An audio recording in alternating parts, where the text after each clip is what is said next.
May 29th, 2026. Have you ever wondered about your authentic truth or your unique spiritual purpose here on this giant planet floating in the cosmos, spinning? It's okay, it's normal if you can't answer that or know what that is. Most of us don't. Um, I've never really fit in anywhere in my life. But I see now that I wasn't meant to. Um, Whenever I did try to dim my light or fit in or change myself, it usually didn't go well for me. This gave me a lot of time to process and figure myself out alone. Um, and I realized that like we're not just here to barely survive, to work, eat, sleep, and repeat. But the times that I felt the most alone, I realized that now that I wasn't alone, that my spirit guides, crossed over ancestors, my guardian angel, which might be my maternal grandmother, um, were always there. And even if we feel socially disconnected here on earth, or especially if when we're feeling alone, that's usually when we have other people around us supporting us, other spirits. Hi, church. Church would like to say hello. My name is Angela. I go by Angie. Angela means angel like. We can't have the cats in here. Yeah.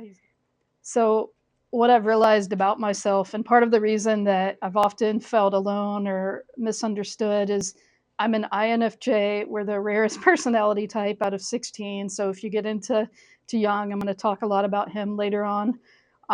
So, if you look up the archetypes or the personality types, that's what that's about. I'm an empath, so I'm a healer. I often feel other people's emotions or have sensations or intuitions about them and everything. And I'll get into that more a little bit later because sometimes that can make me a bit of a mirror. Um, I am a healer. I identify as a star seed, definitely with Arcturian and Pleiadian influences. You can look up more on star seeds if you're not familiar, but it's a sense of we didn't really come from the earth, like our soul, our spirit is from somewhere out there elsewhere. It's a big universe, and we really don't know what all is out there. I definitely identify as a shadow worker, so I'm not just a love and light person. I was when I was younger, but with age and trauma and different things, I've just realized I kind of work in the shadows a bit, and I can do a whole separate section, whole different video on that, what that's like, what that's about. So I'm a dreamer, an astral traveler. I do a lot of my healing work when I'm asleep. I don't even remember, but I know because I wake up tired. Sometimes I have certain sensations. My birthday, I'm a 12/12 baby, so if you see repeating numbers, that can be a very significant spiritual symbol, like 1111. If you see that a lot, so I mentioned the empath earlier and being a mirror empath. I'm also a catalyst, so I can help create change, but change is uncomfortable. Change is hard, so that's why a lot of people don't like that, and I seem to trigger that in people. As a mirror, though, people are either drawn to and curious about me, or they kind of are in fear or avoidance. Maybe I rub them the wrong way because of that. And so part of my path or journey has been trying to speak up and use my throat chakra, my voice to help connect and find others in my soul tribe. And I'm also an Ophiuchus, the 13th sign in astrology. When that came out, it pissed a lot of people off because they were worried about, oh, I'm not the sign I thought I was. I don't like that. I'm going to have to change. I embrace both. So, like, I'm a Sagittarius under the typical Western signs, but I fall in that gap that's in between fire Sagittarius and water Scorpio. So we aim high, we love intellect and travel and knowledge, but also we get into the dark, gritty, deeper stuff of life too, like a true Scorpio would. we basically were kicked out of the zodiac. That's why you don't hear about a 13th sign. There's various reasons for why that happened, and that again could be a whole separate deep dive video. I've been guided or pushed or nudged gently here to make videos by multiple readers, intuitive psychics, and lately my guardian angel. And I did want to say that, like, if you feel lost, maybe you're not lost. You're just waking up. You know, you're pointing up, like you're literally ascending, waking up, ascending. My early life, I would say, as a kid was tough. It was fraught with a lot of separation. So, mostly divorce and death. My parents divorced when I was about a year old, and people important to me, like my grandmother, my maternal grandmother, um, passed pretty early in my life, too. So, there was a lot of upheaval because of this, a lot of moving to different places, different homes. There was some trauma. You know, it was just constant change. And I was raised by a single mother, love you, Brenda, who at the time was struggling with her own unhealed demons of physical, sexual, and substance abuse. Not just hers, but what had traveled down to her through her family lineage. So these kinds of early experiences set me on, I guess, a specific, unique trajectory. I was always kind of free to be myself and pursue my life path, even though it's been lonely as hell at times. Have dealt with a lot of depression, anxiety, years of therapy, all kinds of stuff. So, and that brings me to like my paradigm or worldview, how I came to view life and the way that I do view things. I have experience with Al-Anon for families and friends. I've done women's empowerment work through Woman Within. I've studied shamanic techniques, including some of my own Celtic, Druid ancestry, like Great Britain, Ireland, Welsh ancestry, including some Appalachian Mountain ancestry on my father's side. My formal studies basically are like a BA in English, minor in communication, all but a thesis for an MA in sociology, and then I have an MSW, LSW in social work. But mostly I've taken lots of courses in psychology.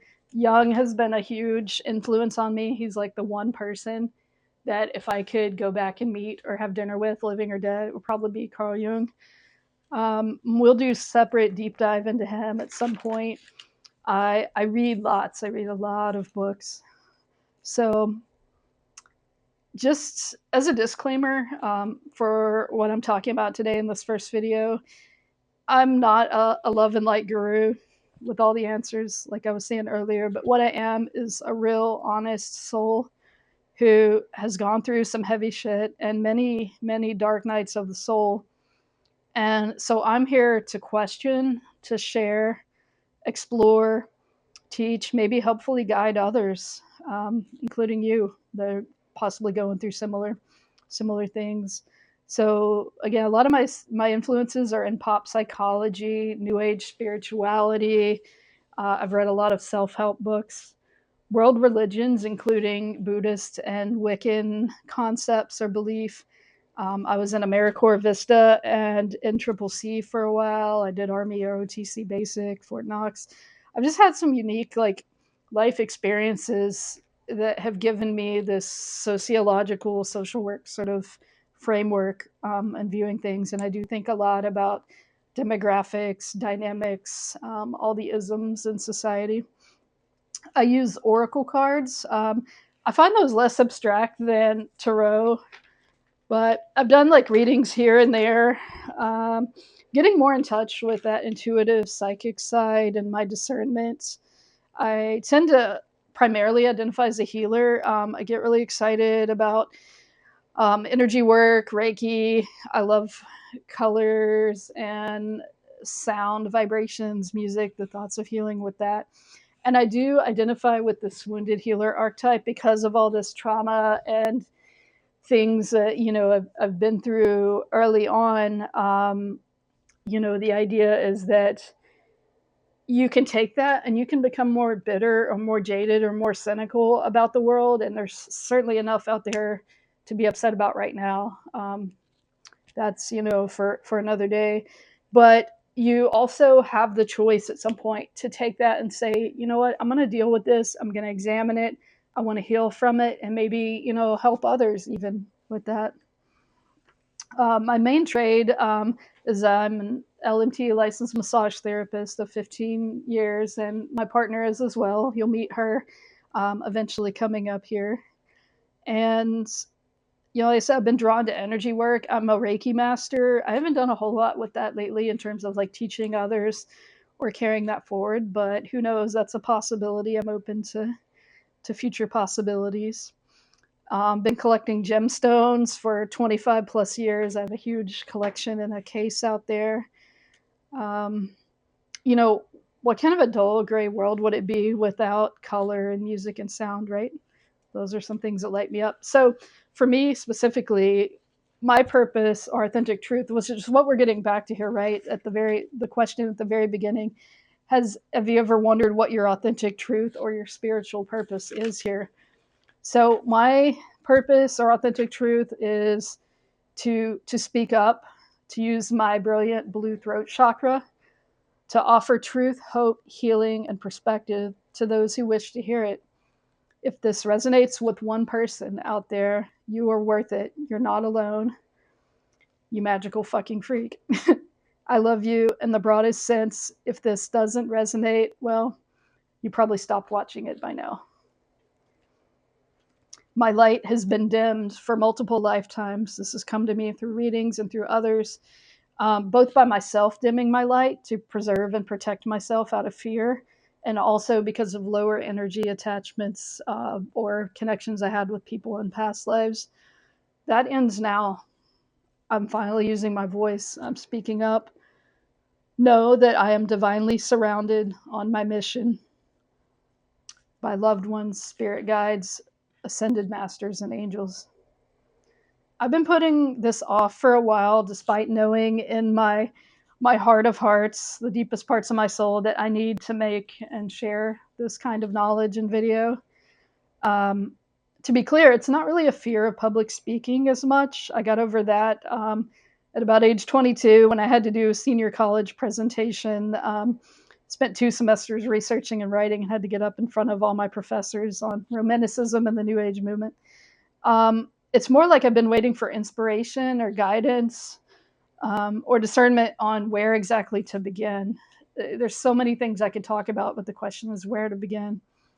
So I do want to just mention, if you wouldn't mind, to please like, subscribe, comment, share as you feel called. Let me know if there's things you want to talk about, weird things. We can do deep dives into darker subjects. Like I've studied serial killer mindset because that interests me and what makes people do the things they do. But also, I am some love and light. I do work with gemstones as a healer and everything. So we can talk about conspiracy theory stuff, what's going on in the world. We can talk psychology, religion, anything. Nothing is really, really too sacred, as long as we keep it like peaceful and, we're not insulting anybody and that kind of thing. So sending love out to you. One of my recent influencers online has been sheapila or Pila, Pila. I think she's in Hawaii. So go check out her videos and everything. So again, thank you. My name is Angie Cornett. I'm with Rebel Resilience LLC, and I'm videotaping in Lafayette, Louisiana tonight. Thank you. So I forgot to do a card reading. Since I do Oracle cards, I was going to pull one from this deck. It's the Illustrated Crystallary Oracle Cards by Maya Toll. And the card I drew for this video, this reading, is a different kind of love, rose quartz. It's got a lion, like a Leo on there, like my partner holding the phone. When I sent out love in this video, it is a different kind of love. It's, I don't know the viewers necessarily unless they happen to be friends who are watching, but it's more of a like heart space, heart chakra, just sending out positive, loving, rose quartz kind of calm love. So thank you. I just wanted to add that.